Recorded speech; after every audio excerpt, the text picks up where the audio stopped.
Choqué, oui. Pas surpris. C'est une idée qui revient tous les 2 ou 3 ans. On a cette idée qui revient sur le débat, et notamment le récidiviste en chef, Éric Ciotti, qui, à chaque période électorale, nous remet cette idée dans le débat public. Mais je crois que c'est aussi... ce qui a choqué, c'est qu'Emmanuel Macron se défausse de sa responsabilité en jetant l'opprobre sur des parents. Moi, je pense à ma circonscription, notamment en Seine-Saint-Denis, où on a des familles monoparentales et beaucoup de mères isolées qui se lèvent très tôt le matin, qui partent très tard. On a des parents qui se battent pour éduquer leurs gamins. Mais c'est aussi une défaillance de l'État. C'est faux de croire que ce qui s'est passé, c'est simplement la responsabilité des parents. C'est un phénomène qui dépasse largement tout ça. C'est systémique, c'est sociologique, il y a un environnement social, géographique, il y a du chômage, il y a les rencontres que vous faites. Donc il faut une réponse et une politique publique. Et je voudrais pas qu'on oublie le contexte dans lequel tout ça a démarré.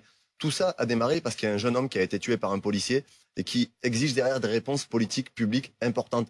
Et aujourd'hui, on n'a pas de réponse. Et Emmanuel Macron, sa réponse, c'est de dire « Moi, ça me concerne pas, finalement, c'est les parents, il faut les sanctionner, et moi, j'ai rien à voir avec tout ça. » Donc c'est absolument scandaleux, et c'est montrer du doigt des gens qui aujourd'hui sont des indispensables, qui ont tenu le pays debout pendant le Covid, qu'on a applaudi à nos fenêtres. La majorité des parents, ils se battent pour éduquer leurs gamins, ils se battent pour que leurs gamins grandissent dans des bonnes conditions.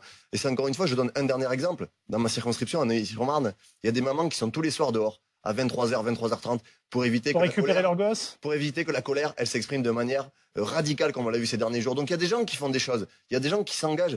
Et montrer du doigt comme ça et stigmatiser, encore une fois, celles et ceux qui sont dans la plus grande difficulté, c'est absolument irresponsable. Laurent Neumann. Mais est-ce que vous pensez très sincèrement que la réponse à ce qui s'est passé, empêcher que ça se reproduise, c'est supprimer les allocations de leurs parents? Vous pensez véritablement que ça va changer les choses? Vous avez parlé d'absentéisme scolaire et que ça a déjà été fait par le passé dans la loi. Je donne un exemple. L'Angleterre l'avait fait de 2005 à 2007 pour lutter contre l'absentéisme scolaire. L'absentéisme scolaire, il était passé de 0,7% à 1%. Ça n'avait eu aucun effet. Vous pensez vraiment qu'expulser des gens de leur logement et les mettre à la rue, ça va régler les problèmes ou ça va les accentuer? Il faut des politiques publiques qui accompagnent ces familles. Il faut remettre des éducateurs de quartier, il faut remettre des services publics, il faut remettre du tissu associatif, il faut retisser le lien entre la police et la population, notamment la police de proximité. Tout ça permettait d'avoir un lien social qui faisait en sorte que cette colère, elle ne s'exprime pas et qu'on ait des gens qui soient accompagnés. C'est à l'État de faire l'effort avant de le demander aux familles? Mais évidemment que l'État a une responsabilité et je le dis parce que Emmanuel Macron veut se défausser en disant ce n'est pas ma faute, c'est la faute des familles. Non, c'est la responsabilité de l'État aujourd'hui, la situation telle qu'on la connaît dans les quartiers. On a connu 2005, des émeutes qui ont été terribles. Derrière, ça s'est calmé, il n'y a eu aucune réponse. La situation, elle est la même pire que ce qu'il y a eu en 2005. Donc ça recommence. Et si on croit que ça va se calmer, parce qu'on va dire on va supprimer les allocations, ou on va vous envoyer le GIGN et le RAID, on se trompe. Ce sont des réponses de politique publique de long terme qui permettront de sortir de la crise dans laquelle on est. Je vous réponds ce que je vous ai dit tout à l'heure. Vous pensez que c'est en privant les enfants d'aller manger à la cantine, en les expulsant du logement, en leur privant de transport qu'on va régler ces problèmes-là? Je veux quand même rebondir parce que vous avez parlé de la Seine-Saint-Denis.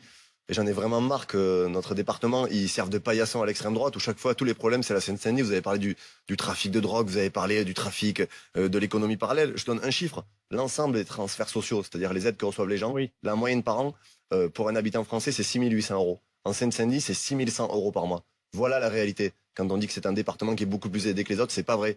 C'est pas vrai. Et aujourd'hui, les gens de Seine-Saint-Denis, ils nettoient les bureaux dans lesquels vous êtes à l'Assemblée. Ils conduisent les transports de RER, de la RATP dans lesquels on se déplace tous et toutes. Donc ils méritent autre chose que des propos aussi indignes que vous tenez, vous et votre parti, depuis des semaines. Et il faut une réponse politique. Parce que c'est pas en aggravant la misère, en aggravant la précarité, en aggravant les difficultés dans lesquelles se retrouvent ces familles. Dans nos quartiers, et je parle pas que des quartiers de l'Île-de-France, dans les quartiers en général, populaires, il y a 40% de taux de chômage. Il y a 2 millions de familles monoparentales. 9 familles sur 10 sont des femmes, des mères isolées qui élèvent seules leurs enfants. Elles sont dans une extrême difficulté. Donc il faut des politiques publiques qui les accompagnent. Vous savez, quand on est politique, c'est proposer des solutions. Et nous, on est sur une ligne qui est celle de ne pas sanctionner le passé, mais de préparer l'avenir. Parce que si on n'a pas des solutions concrètes, je le redis, la colère qui s'est exprimée, elle va s'exprimer à nouveau parce qu'elle vient de loin. Ces gens demandent des réponses, demandent à avoir des politiques publiques et de ne pas être des citoyens de seconde zone. Ils ont trop longtemps été considérés. Quand j'entends des gens qui parlent d'eux comme des parasites, qui sont des ennemis de l'intérieur, mais de quoi on parle? De quoi on parle? C'est des citoyens français comme les autres et ils doivent avoir les mêmes droits.